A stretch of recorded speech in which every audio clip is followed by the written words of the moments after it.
राधे राधे दोस्तों। आज मैं आप लोगों के लिए भगवत गीता के पाठ का प्रथम अध्याय का महत्व और लाभ बताऊंगी। दोस्तों, अगर आपको ये वीडियो देखने के बाद आप इसको लाइक करें व सब्सक्राइब करें।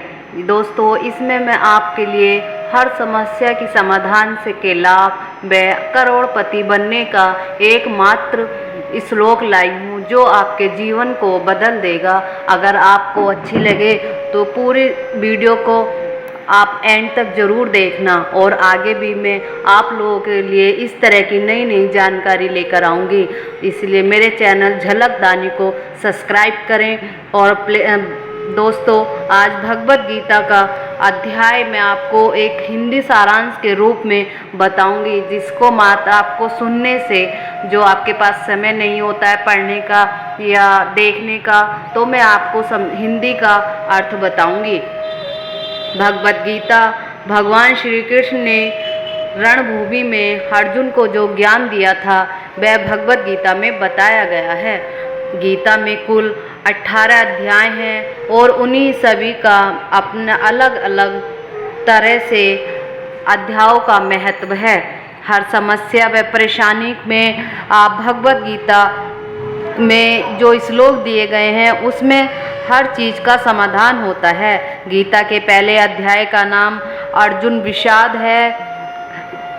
इस अध्याय के कुरुक्षेत्र के मैदान में उपस्थित बंधुओं और संबंधितों को सामने देखकर अर्जुन के मन में उठे विषाद और मन स्थिति का वर्णन किया गया है। इसे संजय धृतराष्ट्र को बताते हैं। भगवत गीता का पहला अध्याय अर्जुन विषाद योग है। श्रीमद् भगवत गीता उपनिषदों का सार है। महाभारत युद्ध के समय रणभूमि में भगवान श्री कृष्ण ने अर्जुन को जो ज्ञान दिया था वह गीता से बताया गया है। गीता में ऐसी बहुत सी बातें हैं जो मनुष्य को जीवन की कई कठिनाइयों को आसान बनाती हैं। इतना ही नहीं, गीता पढ़ने पर मनुष्य को बहुत सी नई जानकारियाँ भी मिलती हैं। साथ ही हर अध्याय के नियमित पाठ का अपना लाभ है और महत्व है। भगवान शिव ने देवी पार्वती को गीता के पहले अध्याय के पाठ का महत्व जो बताया है वही यहाँ आपके लिए प्रस्तुत है। लेकिन गीता के पहले अध्याय के महत्व को जानने के से पहले जान लीजिए श्रीमद् भगवत गीता के प्रथम अध्याय की खास बातें। गीता के पहले अध्याय का नाम अर्जुन विषाद योग है। इस अध्याय में कुरुक्षेत्र के मैदान में उपस्थित बंधुओं संबंधित को सामने अर्जुन के मन में उठे विषाद और वर्णन किया गया है। गीता का प्रथम अध्याय का महत्व। एक समय पार्वती जी ने पूछा, हे महादेव जी, ज्ञान के बल पर संसार के सब लोग आपको शिव कहकर पूछते हैं। मृगशाला ओढ़े और अपने सभी अंगों में शमशान की विभूतियां लगाए, गले में सर्प और नरमुंडलों की माला पहने हुए, इनमें तो कोई भी पवित्र नहीं, फिर आप किस ज्ञान से पवित्र माने जाते हैं? तब महादेव ने उत्तर दिया कि हे प्रिय, सुनो, मैं गीता के ज्ञान को अपने हृदय में धारण करने से पवित्र माना जाता हूँ। इस ज्ञान से मुझे बाहर के कर्म नहीं व्यापते।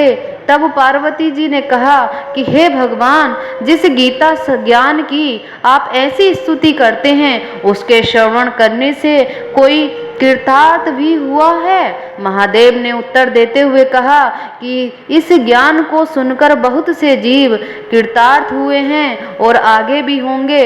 मैं तुम्हें एक पुरातन कथा कहता हूँ, तुम सुनो। एक समय पाताल लोक में शेषनाग की सैया पर श्री नारायण जी ने नैन मूंद करके आनंद में ग्रत थे।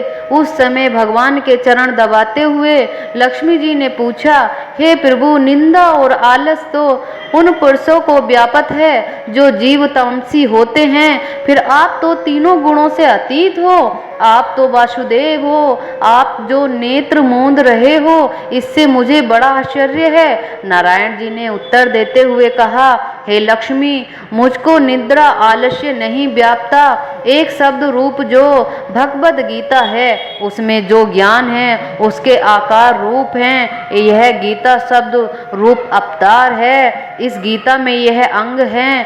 5 अध्याय मेरे मुख हैं, 10 अध्याय मेरी भुजा, 16वां अध्याय मेरा हृदय और मन और मेरा उदर है, 7वां अध्याय मेरी जंघा है, 8वां अध्याय मेरा चरण है। गीता श्लोक ही मेरी नाड़ियां हैं और जो गीता के अक्षर हैं वो मेरा रोम है। ऐसा मेरा शब्द रूपी जो गीता ज्ञान है, उसी के अर्थ में हृदय में विचार करता हूँ और बहुत आनंद प्राप्त होते हूँ।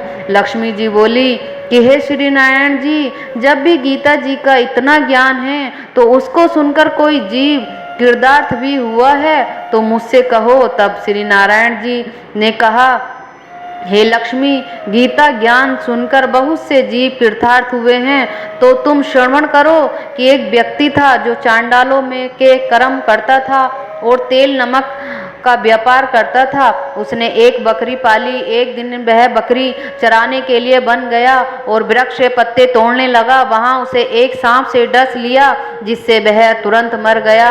मरने के बाद उसने बहुत से नरक भोगे और फिर उसका जन्म बैल के रूप में हुआ। उस बैल को एक भिक्षुक ने मोल लिया। वह भिक्षुक उस पर चढ़कर सारे दिन मांगता फिरे। जो कुछ भिक्षा मांगकर लाता वह उसे अपने परिवार के साथ मिलकर खाता और वो बैल सारी रात द्वार पर खड़ा रहता। उसके खाने पीने का कोई भी ख्याल नहीं करता और सुबह होते ही बैल पर चढ़कर फिर मांगने निकल जाता। जब बहुत दिन हो गए तो वह बैल भूख से गिर गया, लेकिन उसके प्राण नहीं निकले। नगर के लोगों ने देखा और उसे बैल को कोई तीर्थ का फल दे तो कोई व्रत का फल दे, तब भी उस बैल के प्राण नहीं छूटे। एक दिन नाड़िका आई। उसने लोगों से पूछा, यह कैसी भीड़ है? तो इतना कहते ही बैल की मुक्ति हो गई। तब बैल ने एक ब्राह्मण के घर जन्म लिया। पिता ने उसका नाम सुख शर्मा रखा। उसके पिता ने उसे बढ़ाया लिखाया। उसने अपने पिछले जन्मों को सुधार लिया। उसने एक दिन मन में विचार किया कि इसकी नाड़िका ने मुझे बैल की योनि से छुड़ाया था, उसका दर्शन करूं। विप्र चलते चलते गणिका के घर गया और कहा, आप मुझे पहचानती हैं? नाड़िका ने कहा, मैं नहीं जानती, तुम कौन हो? तब उसने कहा कि मैं वही बैल हूँ जिसको आपने अपने पुष्प दिए थे। तब मैं बैल की योनि से छूटा था। अब मैं विपुर के घर जन्म हूँ। आप अपना पुष्प बताइए। गणिका ने कहा कि मैंने अपने जाने पुष्प नहीं किया, परंतु मेरे घर पर एक तोता है, वह रोज सवेरे कुछ पढ़ता है और उसका वाक्य सुनाती हूँ। इस पुष्प का फल मैंने तुम्हें दे दिया है। राधे राधे दोस्तों, अगर ये वीडियो आपको अच्छी लगी है